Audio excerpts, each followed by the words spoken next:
भारत के वज़ीर आज़म नरेंद्र मोदी का नया नाम सरेंडर मोदी है।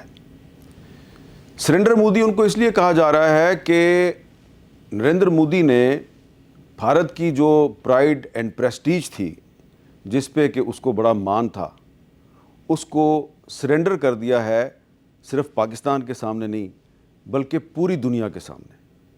क्योंकि नरेंद्र मोदी की जो पॉलिसीज़ हैं उससे भारत पूरी दुनिया में बदनाम हो रहा है और उसकी इज़्ज़त खाक में मिल रही है।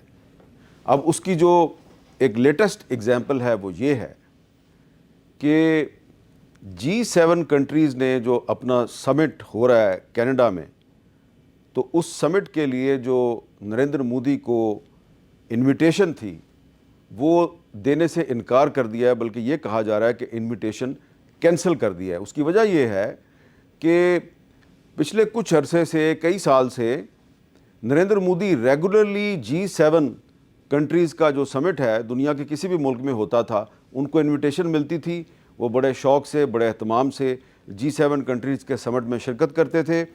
और फिर इंडियन मीडिया जो है वो बड़े धूमधाम से ऐलानात करता था कि भारत दुनिया की एक उभरती हुई इकॉनमी है, साउथ एशिया की सबसे बड़ी पावर है, जिसको कि G7 कंट्रीज़ भी बड़ा इम्पोर्टेंट समझते हैं और अपने हर समिट में उसको दावत देते हैं। लेकिन इस दफ़ा 2025 में जो समिट कनाडा में होने वाला है, तो उसमें मोदी साहब की जो इनविटेशन है उसको कैंसिल कर दिया गया है। अब ये इम्पोर्टेंस क्या है G7 की? G7 की इम्पोर्टेंस ये है कि ये जो दुनिया की बहुत पावरफुल इकोनॉमीज़ हैं, ये उन इकोनॉमीज़ का एक अलाइंस है। इसमें कौन कौन से ममालिक शामिल हैं? इसमें कनाडा भी है, इसमें फ्रांस भी है, इसमें जर्मनी भी है, इसमें जापान भी है, इसमें यूके भी है और यूएसए भी है।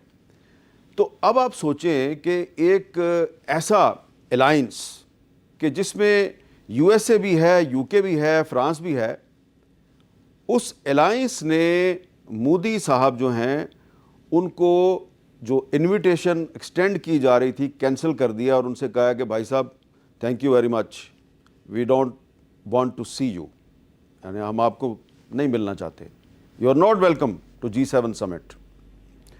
अब कहानी ये है कि मोदी साहब की जो हुकूमत है वो इस G7 समिट में जाने के लिए सर तोड़ कोशिशें कर रही थी।